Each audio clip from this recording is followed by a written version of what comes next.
What's up, everybody? It's Raphael, and I hate people. On the last episode of the Bible, I had just finished a morning run, y'all. Work with me. I'm trying to knock everything out like back to back to back to back. So, hey, if you can smell me through this recording, then, sorry for you. But, so, last episode of the Bible, we talked about Abram. And Abram went through some stuff. Abram is a descendant of Noah. Let's see. We're going to go back through it. That was chapter 10 through 15? 16? I forgot. Look, I can't remember everything. All right, so what do we know from that last reading? All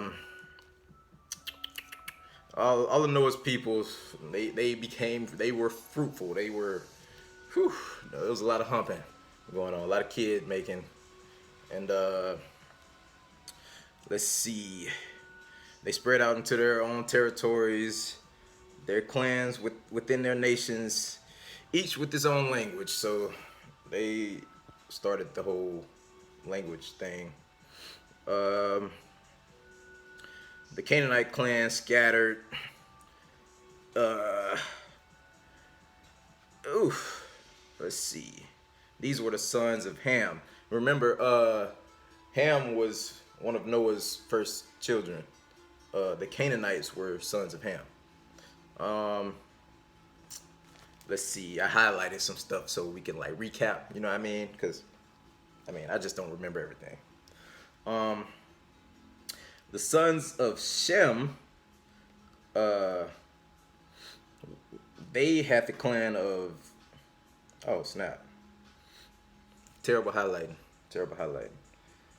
Oh boy, let's see. Let's carry on. Before then, the world had one common language and speech. Then the three sons, Ham, Shem, and Japheth, they said, "Come, let us build ourselves a city." And no, you didn't, Siri. And this is where they tried to build the Tower of Babel. They got the name from the name Tower of Babel because while trying to build this giant tower, the Lord came down and said, "Come, let us go down and confuse their language." This is how languages were created according to the Bible. And when he did, they stopped building and they all just separated because they couldn't understand each other, which is why they call it Babel. From my understanding. Now, this is where we get into Abram. Abram was somehow favored by God.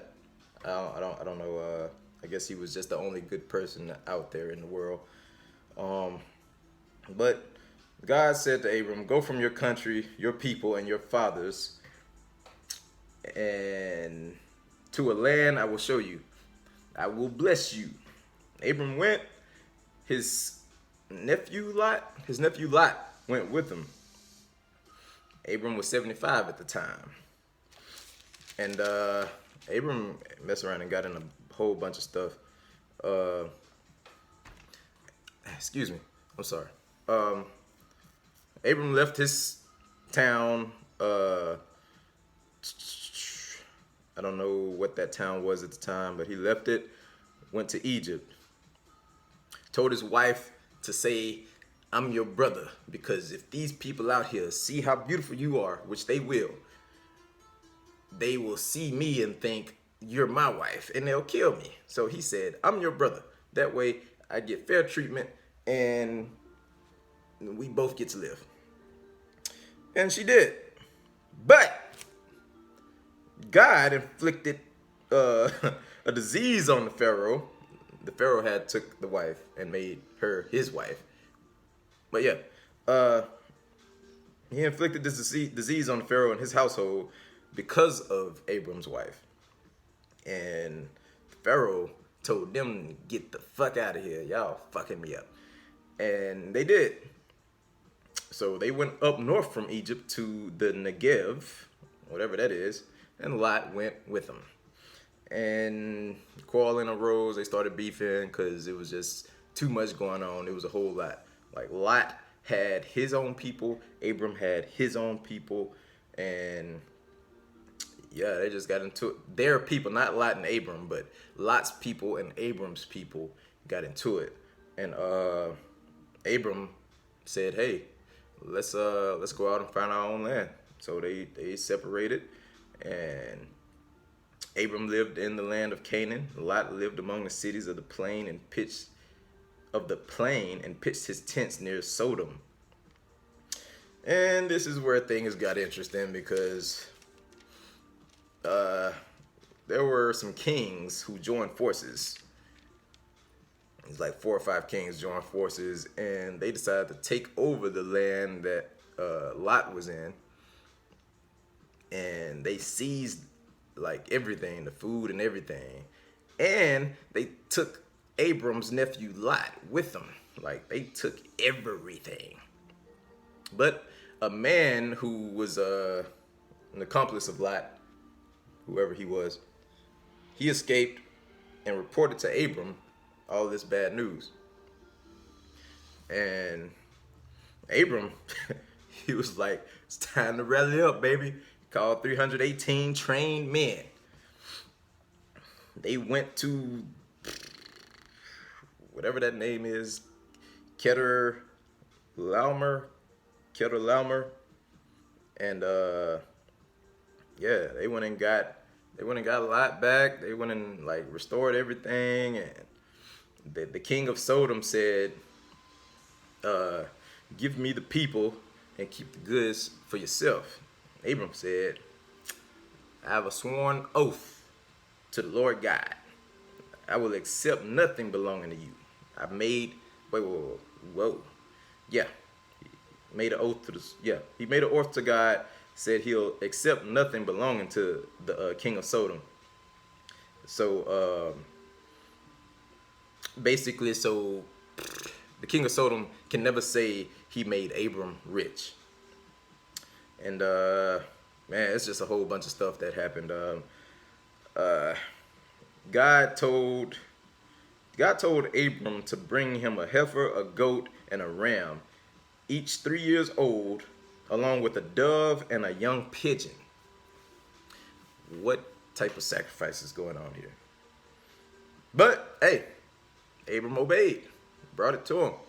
When he did, he fell into a deep sleep. And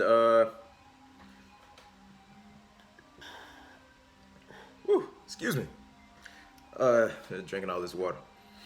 But yeah, so then the Lord said to him, "Know for certain that for 400 years your descendants will be strangers in a country not their own, and that they will be enslaved and mistreated there."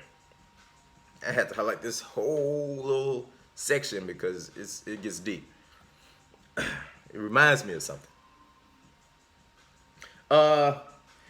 But I will punish the nation they serve as slaves, and afterward they will come out with great possessions. You, however, will go to your ancestors in peace and be buried at a good old age. In the 4th generation, your descendants will come back here, for the sin of the Amorites has not yet reached its full measure. So, I guess this is like a prophecy, and I would say it's a continuous cycle. I mean, if you believe in that kind of thing. So yeah, of course, Abram being Abram, he listened, he believed, this and that. Oh, well, look at that. That was it. 10 through 15 is what I read. So, let's continue. Chapter 16. You know what? I need reading light. Boom. All right, so chapter 16. Now Sarai, Abram's wife, had borne him no children, but she had an Egyptian slave named Hagar. So she said to Abram, The Lord has kept me from having children. I'm sorry, y'all. Look, I'm tired and I'm just all out of whack today. I'm sorry. But yeah, the Lord has kept me from having children. Go to sleep with my slave. Perhaps I can build a family through her. Abram agreed. He always wanted to do it anyway. You know what I'm saying? Abram agreed to what Sarai said. So after Abram had been living in Canaan 10 years, Sarai, his wife, took her Egyptian slave Hagar and gave her to her husband to be his wife. He slept with Hagar and she conceived. When she knew she was pregnant, she began to despise her mistress. Wow, jealousy. This is a feminine trait. She despised her mistress. Then Sarai said to Abram, you are responsible for the wrong I am suffering. You are responsible for the wrong I am suffering. I put my slave in your arms, and now that she knows she's pregnant, she despises me. May the Lord judge between you and me. Your slave is in your hands, Abram said. Do with her whatever you think best. Then Sarai mistreated Hagar, so she fled from her. The angel of the Lord found Hagar near a spring in the desert. It was the spring that is beside the road to Shur. These punctuations, man, they messing me up. And he said, Hagar, slave of Sarai, where have you come from?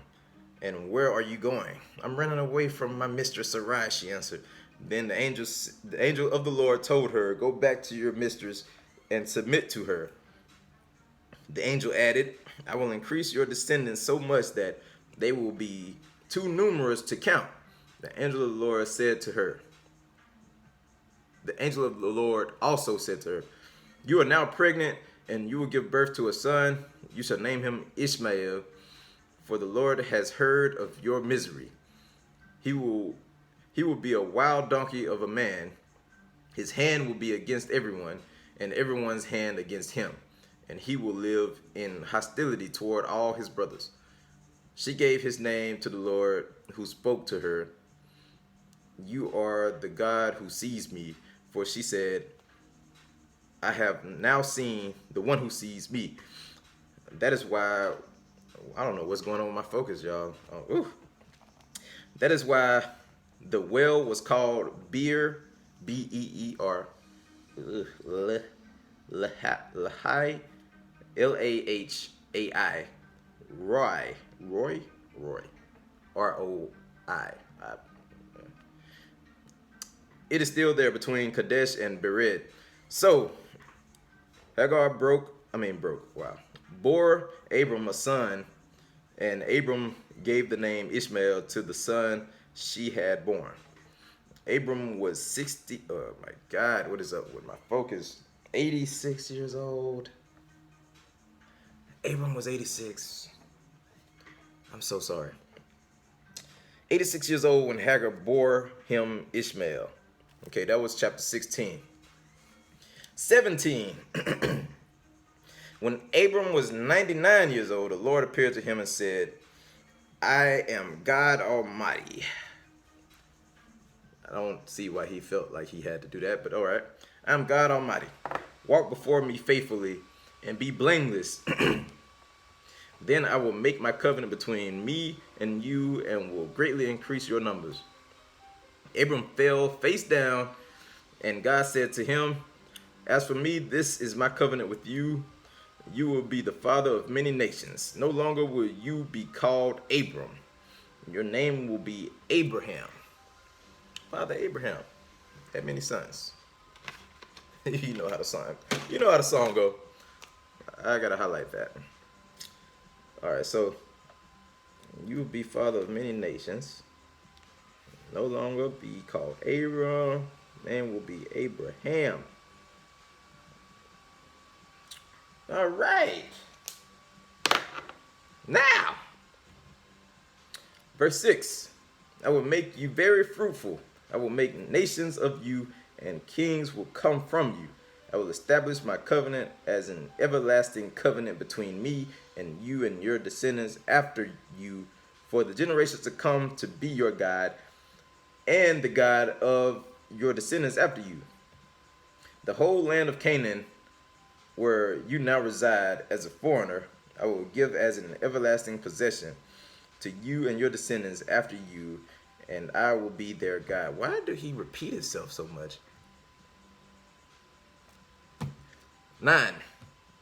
Then God said to Abraham, remember, he's Abraham now.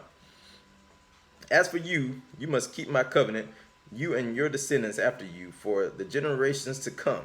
This is my covenant with you and your descendants after you, the covenant you are to keep.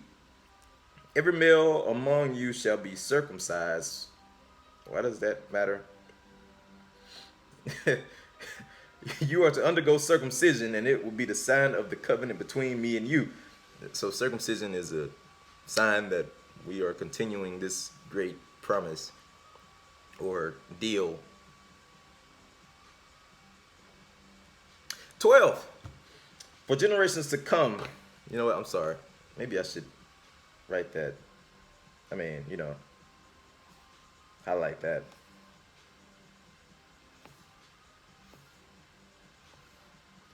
All right. 12. For the generations to come, every male among you who is 8 days old must be circumcised, including those born in your household. Circumcision was going on for quite some time, I see. I wonder how they did it back then, like, was it a burning knife? Ooh, kids must have went through hell. Anyway, yeah, including those born in your household or bought with money from a foreigner. They had money? Anyway, those who are not your offspring. This punctuation's killing me. Anyway, I'm gonna slide that way a little bit. Bam. All right. 13. Whether born in your household or bought with your money, they must be circumcised. My covenant in your flesh is to be an everlasting covenant. Any uncircumcised male who has not been circumcised in the flesh will be cut off from his people. He has broken my covenant.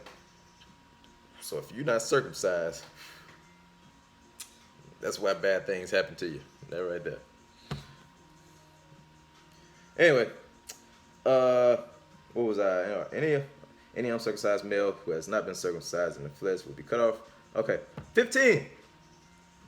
God also said to Abraham, as for Sarai, your wife, you are no longer to call her Sarai. Her name will be Sarah. So Sarai is Sarah. I will bless her and will surely give you a son by her. I will bless her so that she will be the mother of nations. Kings of peoples will come from her. 17. Abraham fell face down. He laughed and said to himself, will a son be born to a man of 100 years old? Will Sarah bear a child at the age of 90? And Abraham said to God, if only Ishmael might live under your blessing. Then God said, yes, but your wife Sarah will bear you a son, and you will call him Isaac. I will establish my covenant with him as an everlasting covenant for his descendants after him. And as for Ishmael, I have heard you. I will surely bless him. I will make him fruitful and will greatly increase his numbers. He will be the father of 12 rulers, and I will make him into a great nation. But my covenant will establish with Isaac, whom Sarah will bear to you by this time next year. When he had finished speaking with Abraham, God went up from him. You know what I just thought about? God was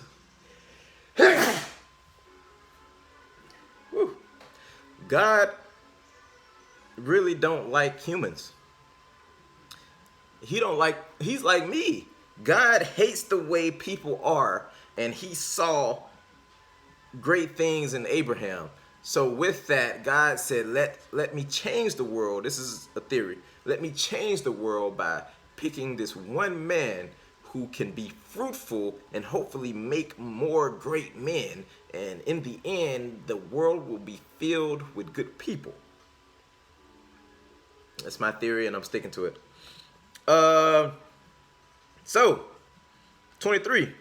On that very day, Abraham took his son Ishmael and all those born in his household or bought with his money, every male in his household, and circumcised them as God told him. Whew. Abraham was 99 years old. Why the dick? Why not something else? Whatever. Abraham was 99 years old when he was circumcised, and his son Ishmael was 13. Abraham and his son Ishmael were both circumcised on that very day. And every male in Abraham's household, including those born in his household or bought from a foreigner, was circumcised with him. Why do they keep repeating themselves? 18, chapter 18. The Lord appeared to Abraham near the great trees of Mamre while he was sitting at the entrance to his tent in the heat of the day. Abraham looked up and saw 3 men standing nearby. When he saw them, he hurried from the entrance of his tent to meet them and bowed low to the ground. He said, "If I have found favor in your eyes, my Lord, do not pass your servant by." So Abraham saw, unless I'm missing something, Abraham saw the Lord in 3 people. I'm gonna just highlight that for now.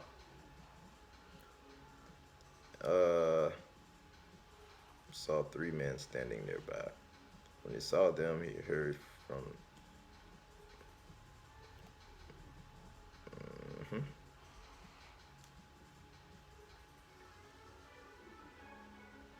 Okay, I'm gonna leave that like that. So, I'm gonna start verse 3 over again. Sorry about that. Verse 3, he said, "If I have found favor in your eyes, my Lord, do not pass your servant by. Let a little water be brought, and then you may all wash your feet and rest under this tree." 5, let me get you something to eat so you can be refreshed, and then go on your way, now that you have come to your servant. Very well, they answered. Very well, they answered. So I'm only assuming that that's what it was. God came to Abraham in 3 people. Anyway, very well, they answered. Do as you say.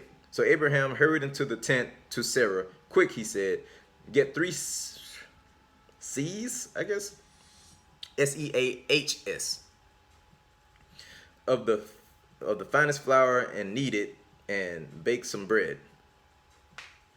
7, he ran to the herd and selected a choice tender calf and gave it to a servant who hurried to prepare it.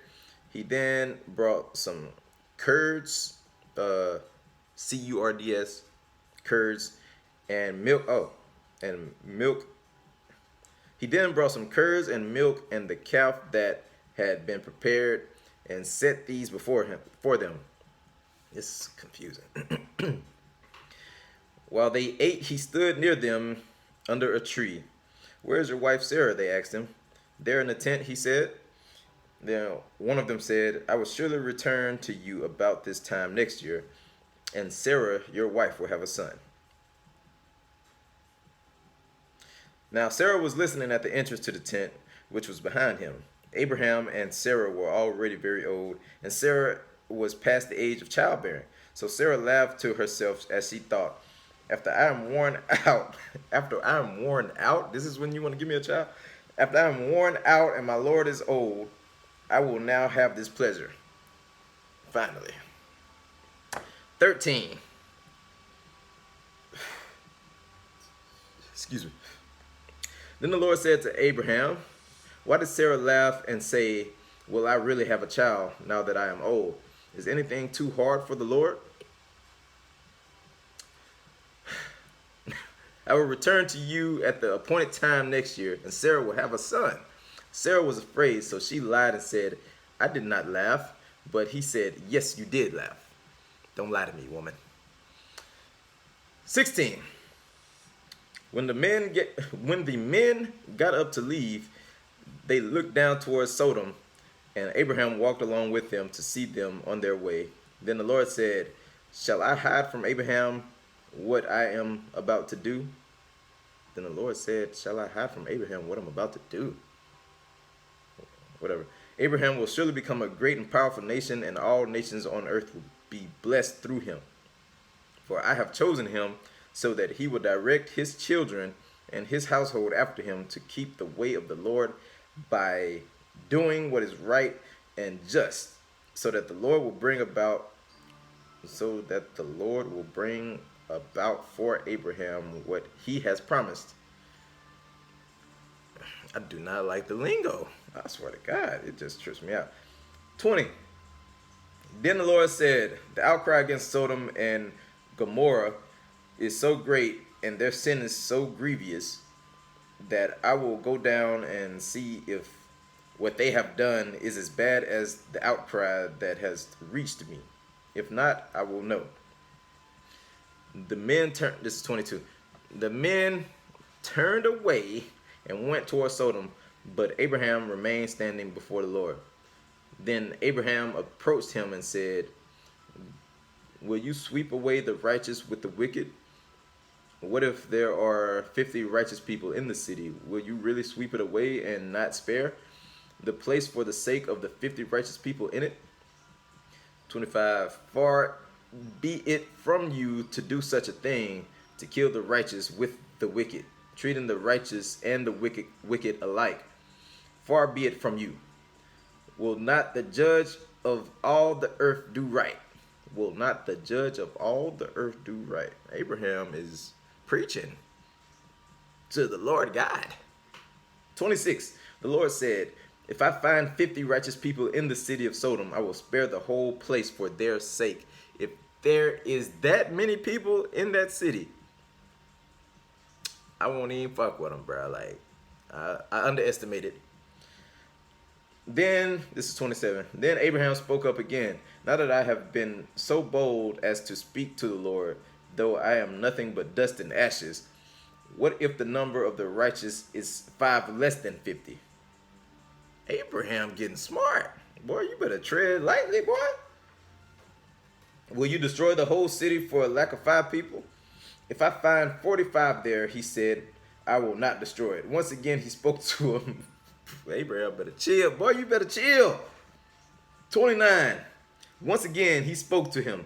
What if only 40 are found there? Abraham finna. Let me keep reading. What if only 40 are found there? He said, for the sake of 40, I will not do it. Then he said, may the Lord not be angry, but let me speak. What if only 30 can be found there? He answered, I will not do it if I find 30 there. Abraham said, now that I have been so bold as to speak to the Lord, what if only 20 be found there? Oh my God. He said, for the sake of 20, I will not destroy it. Then he said, may the Lord not be angry, but let me speak just once more. What if only 10 can be found there? He answered, for the sake of 10, I will not destroy it. When the Lord had finished speaking to Abraham, he left, and Abraham returned home. So, Abraham basically talked the Lord, he conned God. He talked the Lord out of destroying a city. At first he was, but wow. Abraham conned God. Wow. Let's pause. That was the end of the 18th chapter, by the way. Wow.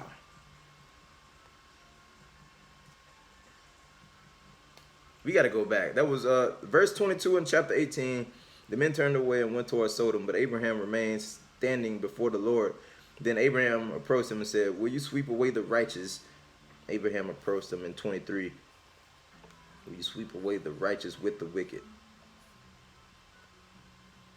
Okay, so let's go backwards. And verse 20, then the Lord said, "The outcry against Sodom and Gomorrah is so great and their sin so grievous that I will go down and see if what they have done is as bad as the outcry that has reached me. If not, I will know."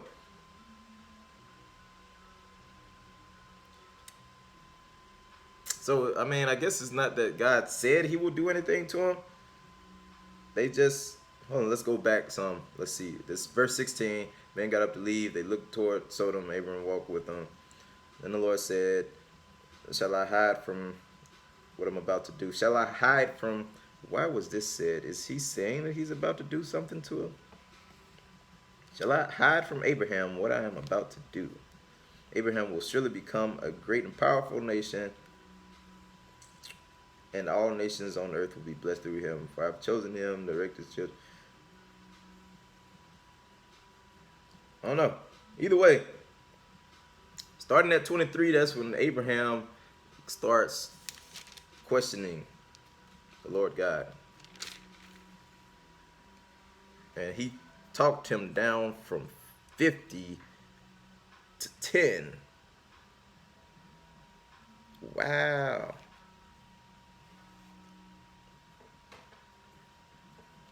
Anyway, I think we should do 19 too. Let's do 19 too. Chapter 19. The two angels arrived at Sodom in the evening, and Lot was sitting in the gateway of the city. When he saw them, he got up to meet them and bowed down with his face to the ground. "My lords," he said, "please turn aside your servant's house. You can wash your feet and spend the night and then go on your way early in the morning." "No," they answered, "we will spend the night in the square." But he insisted so strongly that they did go with him and entered his house. He prepared a meal for them, baking bread without yeast. Baking bread without yeast? And they ate. Before they had gone to bed, and they ate before they had gone to bed. Look, the punctuations and then the verse numbers, like, it's messing me up. Before they had gone to bed, all the men from every part of the city of Sodom, both young and old, surrounded the house. They called to Lot, "Where are the men who came to you tonight? Bring them out to us so that we can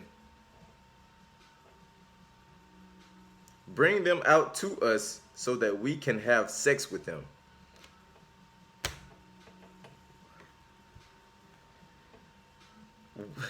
All right, whatever. Lot went outside to meet with, this is verse 6. Lot went outside to meet them and shut the door behind him and said, "No, my friends, don't do this wicked thing. Look, I have two daughters who have never slept with a man. Let me bring them out to you." This is some serious, and I mean serious loyalty going on here. This man offered his daughters, two virgins, two of them. "Let me bring them out to you, and you can do what you like with them. But don't do anything to these men, for they have come under the protection of my roof." "Get out of our way," they replied. "This fellow came here as a foreigner, and now he wants to play the judge. We will treat you worse than them." Uh-oh. They kept bringing pressure on Lot and moved forward to break down the door.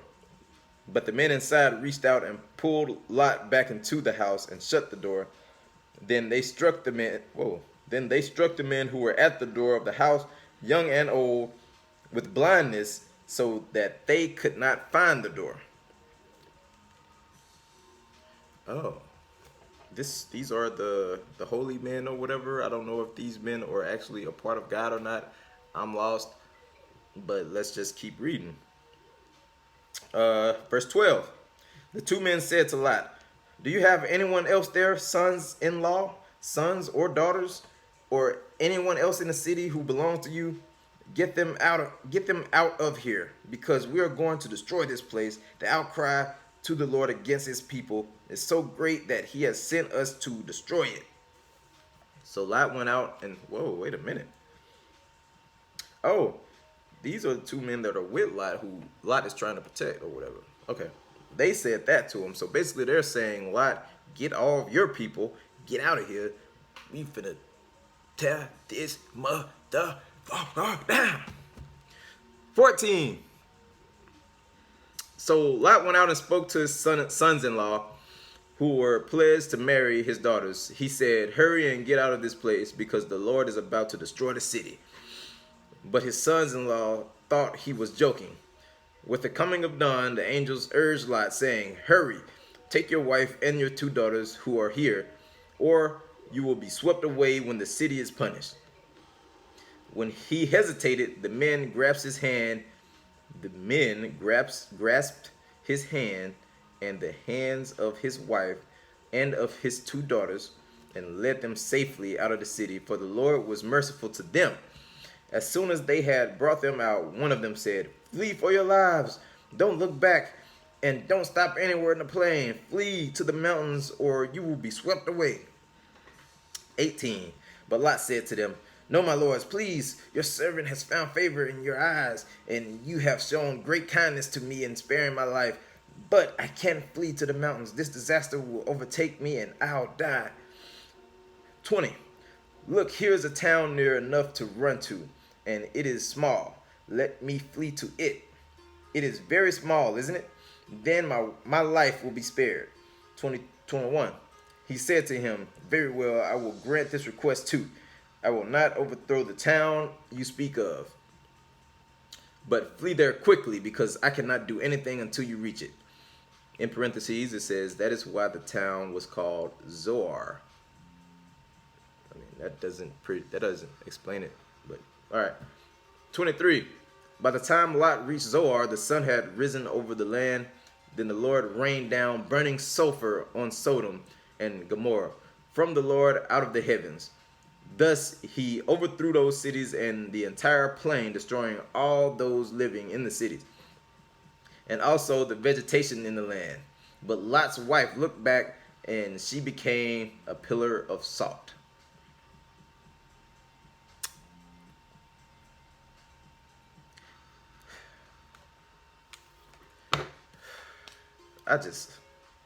Bruh.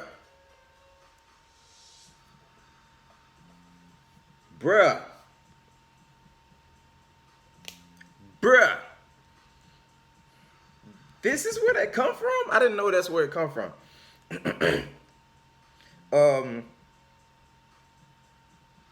Who said don't look back? Had brought them out. As soon as they had brought them out, that's verse 17. As soon as they had brought them out, one of them said, flee for your lives. Don't look back, and don't stop anywhere in the plain. Flee to the mountains, or you will be swept away.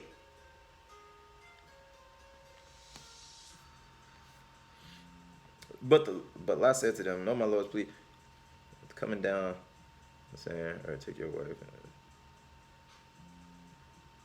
The man grabs the hands of the wife. Bruh. This man's wife looked back, and she turned to a pillar of salt because she looked back. It's great stories, but it's just, we supposed to believe? I'm sorry. Anyway, Lot's wife turned to a pillar of salt. Verse 27. Early the next morning, Abraham got up. Oh, we're back with Abraham. Early the next morning, Abraham got up and returned to the place where he had stood before the Lord. He looked down toward Sodom and Gomorrah, toward all the land of the plain, and he saw dense smoke rising from the land, like smoke from a furnace. Okay, got it. So when God destroyed the cities of the plain, he remembered Abraham, and he brought Lot out of the catastrophe that overthrew the cities where Lot had lived. Lot and his two daughters left Zoar and settled in the mountains for he was afraid to stay in Zoar. He and his two daughters lived in a cave. One day the older daughter said to the younger, "Our father is old, and there is no man around here to give us children. As is the custom all over earth, let's get our father to drink wine and then sleep with him and preserve our family line through our father."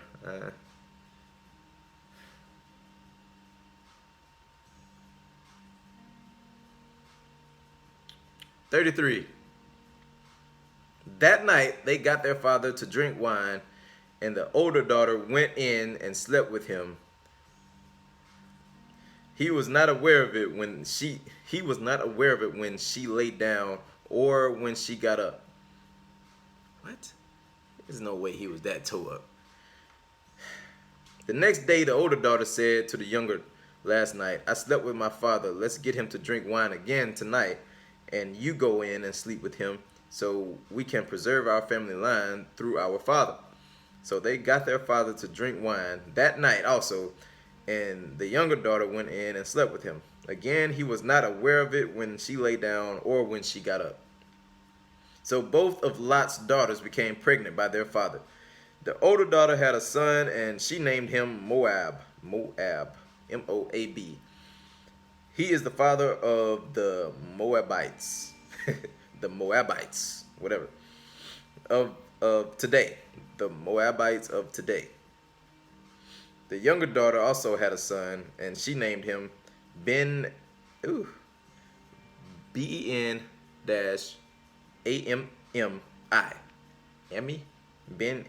Ben-Ammi.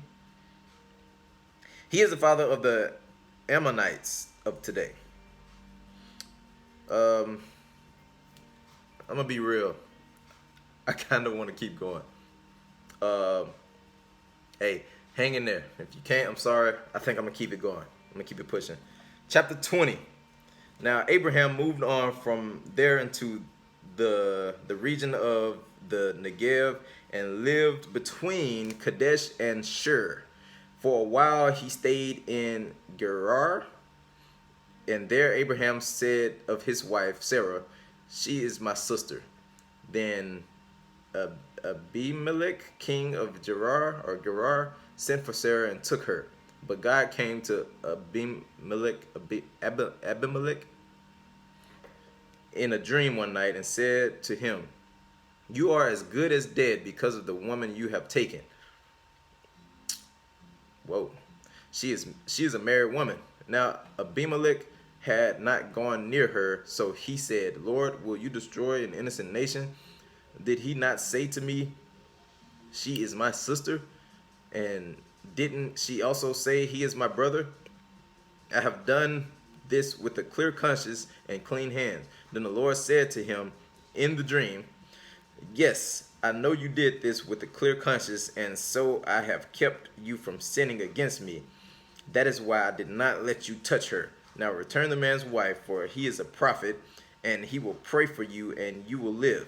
But if you do not return her, you may be sure that you and all who belong to you will die." Verse 8. Early the next morning, Abimelech summoned all his officials, and when he told them all that had happened, they were very much afraid. Then Abimelech called Abraham in and said, "What have you done to us? How have I wronged you that you have brought such great guilt upon me and my kingdom? You have done things to me that should never be done." And Abimelech asked Abraham, "What was your reason for doing this?" Abraham replied, "I said to myself, there is surely no fear of God in this place, and they will kill me because of my wife." 12. Besides, she really is my sister. What? And daughter of my father, though not of my mother. And she became my wife. Woo! Okay. "And when God had me wander from my father's household, I said to her, 'This is how you can show your love to me. Everywhere we go, say of me, he is my brother.' Then Amalek brought sheep and cattle and male and female slaves and gave them to Abraham, and he returned Sarah, his wife, to him. And Amalek said, "My land is before you. Live wherever you like." To Sarah he said, "I am giving your brother 1,000 shekels of silver. This is to cover the offense against you before all who are with you. You are completely vindicated." Then Abraham prayed to God, and God healed Ab- Ab- Abimelech. What? Is that what I've been saying this whole time? Abimelech, his wife. God healed Abimelech, his wife, and his female slaves so they could have children again. For the Lord had kept all the women in Abimelech's household from conceiving because of Abraham's wife Sarah. Okay, look, we're gonna stop right there. Um, man, nice stories and whatnot. It's just, what are we getting at? Is all I'm saying. What are we getting at? It's a bunch of stuff. It's just a bunch of stories. This is a big giant comic book. That's all this is. It's a big giant comic book. I swear. Um, bruh, the whole Lot and daughters thing kind of tripped me out. The guys talking about raping the two dudes, that tripped me out. Um, you know, and I'm gonna highlight this later. Um, hey, that was chapter 20, by the way. That was chapter 20. Um, so yeah. Um, Abraham conned God out of killing, well, called himself cunning God out of killing a bunch of people. And at the same time, God had the last laugh because he lied. He said he wouldn't do it. Then he did it. Um, let's see. What else we got? Oh, that's pretty much it, though. That's pretty much it. Everybody, thanks for watching. Like I said, I'm gonna try to keep it moving. I'm gonna keep doing what it do. Uh, like, comment, subscribe. You know how it go. Um, gonna catch you next time. Oh, please, again, comment. Um, whatever you have on your mind, just comment. But if you have something that you want to let me know, like telling me the meaning of words or the meaning of what the passage is saying or anything. If I'm getting something wrong, let me know. I don't care. I'd like to be informed. Um, hey, we'll catch you guys next time. Peace.